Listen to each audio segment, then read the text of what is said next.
Hello everybody, I'm going to go over the exercise that I showed you guys this morning during the class, but we didn't really have the time to go over the example with you guys.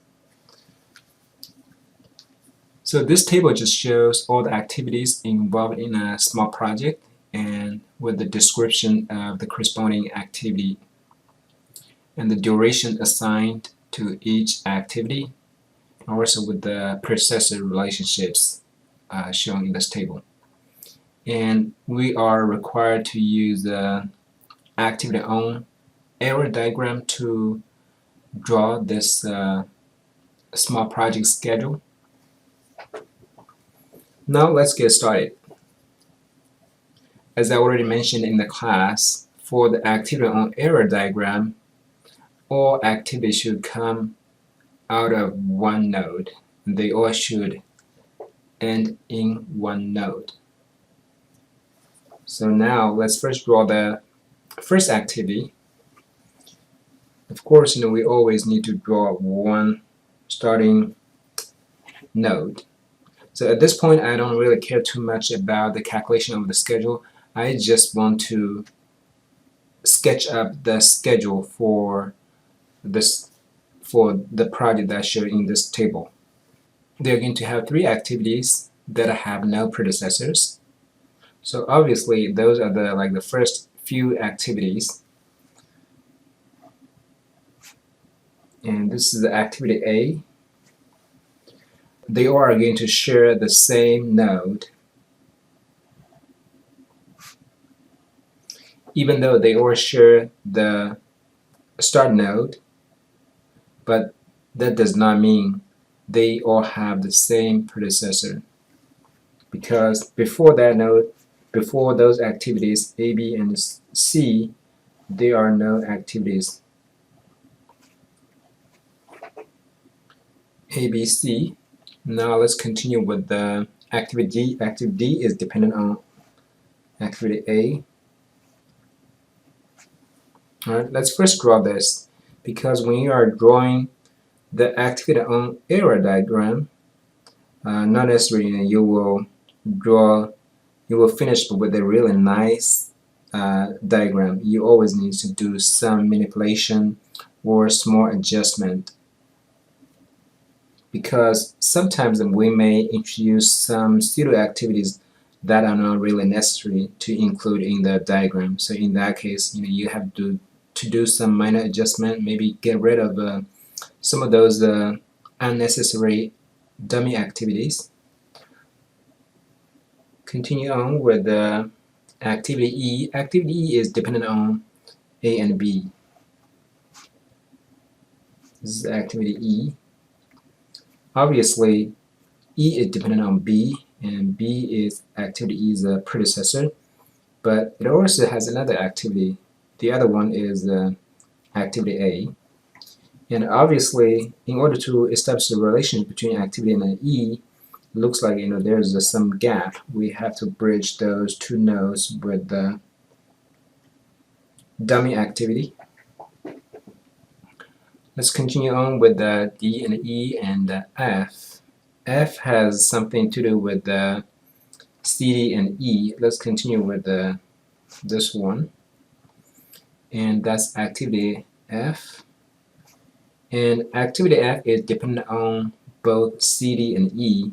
Currently, I've already got relationship for activity E, but I do not have the relationship with the C and the D. So in order to establish the relationship, so the automatic thing we would think about is to connect those nodes with some dummy activities. All right, now let's first pretend we are okay with this diagram, but we can always come back later and evaluate whether those dummy activities are necessary or not. I will just first finish off the diagram, and this is activity G. G only has one predecessor, which is a F right over here.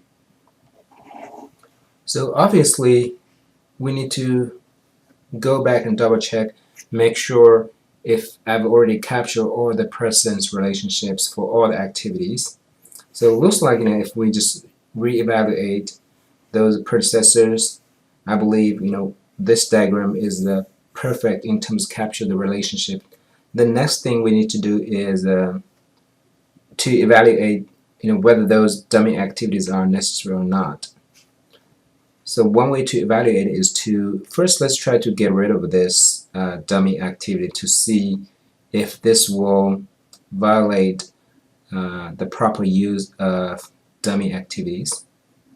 So let's first take a look at this node and see if we can get rid of this dummy activity.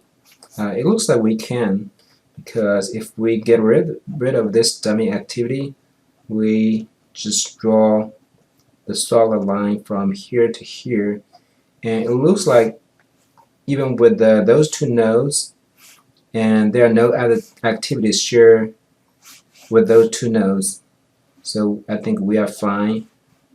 The designation of this activity is still unique.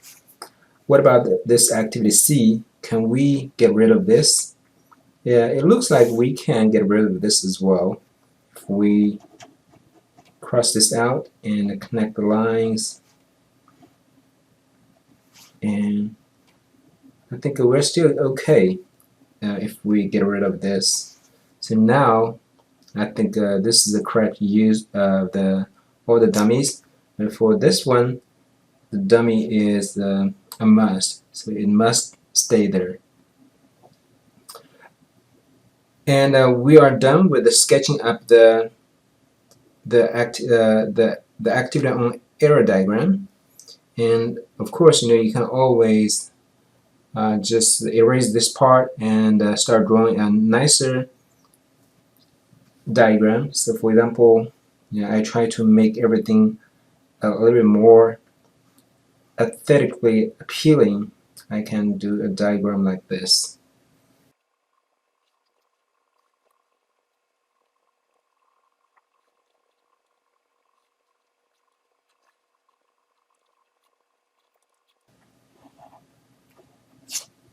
So this is the correct way of drawing this diagram. I think now everything looks a little more symmetric.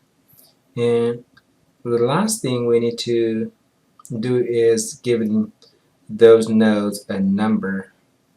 Alright, so as we talked about before, the nodes from the left to the right side, it should be in ascending. I think now everything is perfect.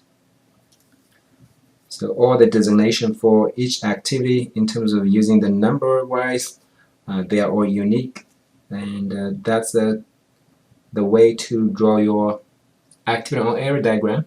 And you guys can figure out the early schedule and late schedule in terms of the calculation, just using the same legend as we showed in the class this morning.